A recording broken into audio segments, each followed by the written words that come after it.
All right, welcome again. I'm just recording the previous one, so I'll upload it after this meeting. I'm going to upload it on YouTube. However, I realize that you are not watching them. I have YouTube analytics, so I can see who watches the videos, and unfortunately, you are not watching the meetings. You are also not watching most of the videos. So you come here every week, guys. I really appreciate it, but if you come here without watching the videos, without watching the previous meetings, there's actually no point of you coming because you can't ask me questions and we cannot communicate. Okay, you need to watch the videos in your free time, whenever that is, and come here to ask me questions about stuff you don't understand. Because I have like 4 topics or 5 topics left to finish the entire course. So most of it was there already in the videos. So all you have to do is to go over them. I'm going to also record new videos for XML files for link basically and data provider. So maybe 3 more videos I'll do, and that's it, 3 or 4. So that will cover the entire course content for me. I will also give you a project this time, and the project that you need to work with your peers. It will be a group project, a team project, and you will be encouraged to use applications such as GitHub or even Zoom for communication. So you can combine the project.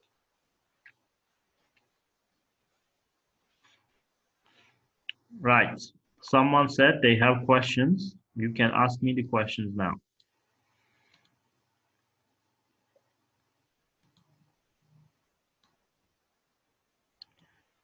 Yes, the person who said she wanted to ask questions. Where are you? Ask it now. The question is about the assignment. Yes. Okay, for the assignment on my email validation, when I try to validate my email, that's writing a user-defined function, that's a function on my own. It doesn't work. It works only when I write it in under the submit buttons function. And when I write it there, it causes like the error provider to pop up on the email first before it pops up on the name, on the user's name text box. I don't understand the question. You want to validate the email on here without pressing the submit button? Is that what you want? No, What do you want exactly? when I write the email validation in a submit in a user defined function and I call it to the submit button function, it doesn't work. It works only when I write it directly under the submit button Then you function. didn't call the function properly. That's about user-defined functions. Every time that I do a function, it works for me. So it should work for you as well. There's something wrong that you are doing. You want me to show you how you can use a user-defined function? Is that the question? With with email validation, I am not going to show you the email validation, honey, because that is your project. You are basically asking me what is the answer of this. That is not how no, we work here. We work, if you don't understand how you call a user-defined function, I can show you to how you can do that part specifically. For example, in the exercise that I did, you can actually do this part. You see all this part here in a user-defined function. You can simply copy paste it and do it elsewhere. You don't have to do it in here. So look what I'm going to do. I'm going to create a user-defined function. Private validate fields. You can put a boolean at the beginning just to return. Let's put R fields validated, and you put a bracket here. You see what I'm going to do in here is that I'm going to create a boolean control, initially true, and I'm going to return this true. Okay, now that I come here, you see I have the file, I have the folder. Using this, I'm going to remove all the else statements, everything. So this function now is only focused on creating the file and writing the content. That is the purpose. Now for the Boolean part, what we're going to do is something different. We're going to come in here, check out the fields one by one. We're going to say if this text field text length is, let's do it in the opposite way, less than 1, which means 0. In this case, we're going to say something like control is false. And the error provider, you said you use error provider, so I'm going to use the error provider as well. Setting up to the text file content, file name, sorry. And I'm going to put the message. Please enter file name. Now that I have done this, let me just make this part comment because I'll come back again. Make sure to put this the control statement as false and close the bracket. Now all you have to do is to return the control. Now when you find the error, as you can see, you are trying to find the error here. If all fields are validated, there will be no error. So you can say no error is true. When you come here, however,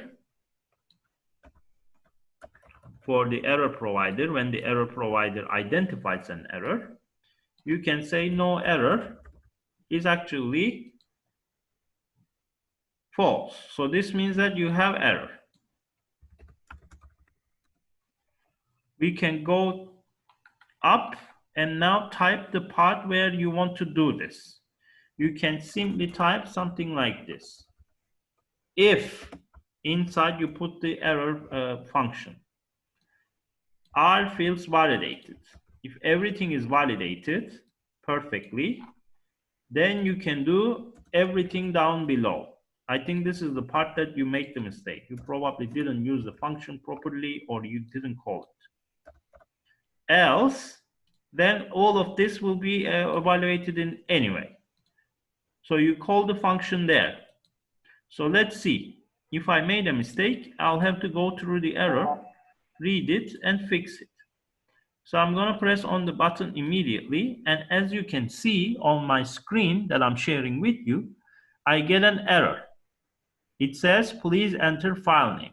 Now, when you look at the code, the error provider is no longer there.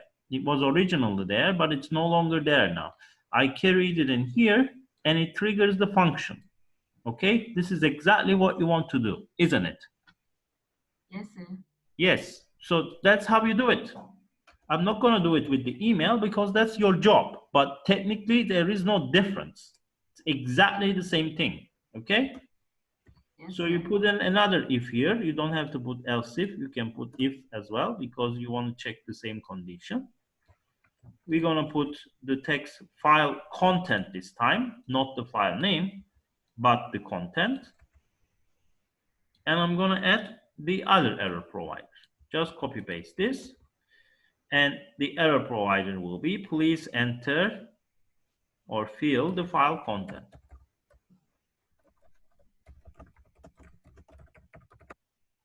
Now the error provider will be false and you return the error. So it's exactly the same thing. Just by expanding this function, you can set up all the fields in one function.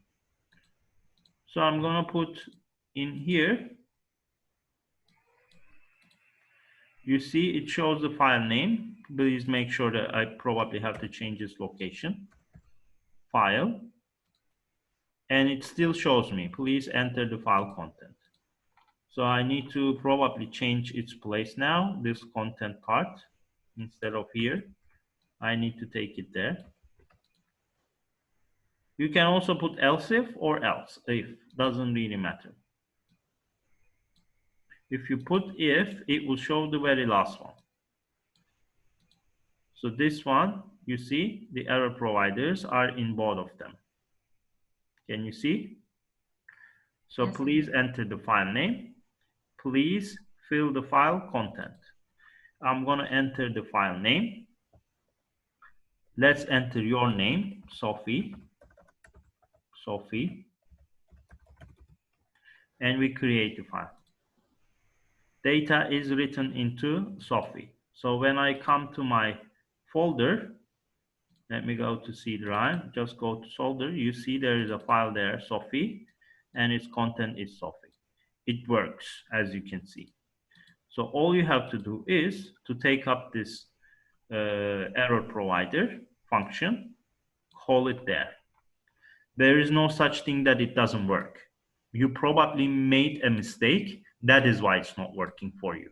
But the program actually works. Okay? So double check it. Make sure that you call the function and the function goes there. There's a Boolean value. It gets false when the error is found and returns the error. Okay? This is the standard way.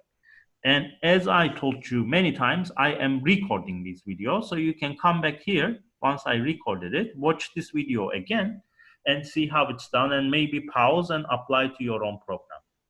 Okay? Yes, sir. Thank you. You're welcome. Any other questions?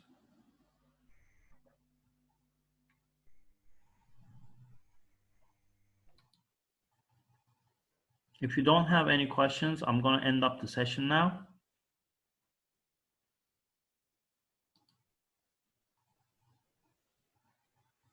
Okay, thank you very much for coming today. I'm not going to do any more session this week. You have a submission for, I think, 9 of April. Make sure to submit on time. If you miss the deadline, I will not accept your submission, just so you know. So make sure to submit it, okay? And thank you for coming to my session.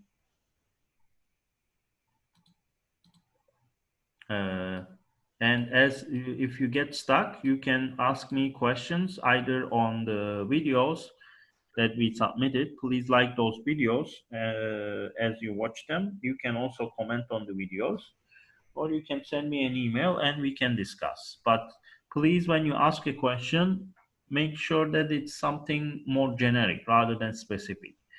Don't ask me like in the project, how do I do this? Well, that is a project given to you, so you're supposed to do it yourself. But if you approach me and tell me that I don't understand how error provider works, for example, I can help you much more. Okay? So thank you for coming again. I'll see you guys in the next session. I'll just put the date now and upload these videos. See you soon again. Take care. Okay, sir. Bye. Bye.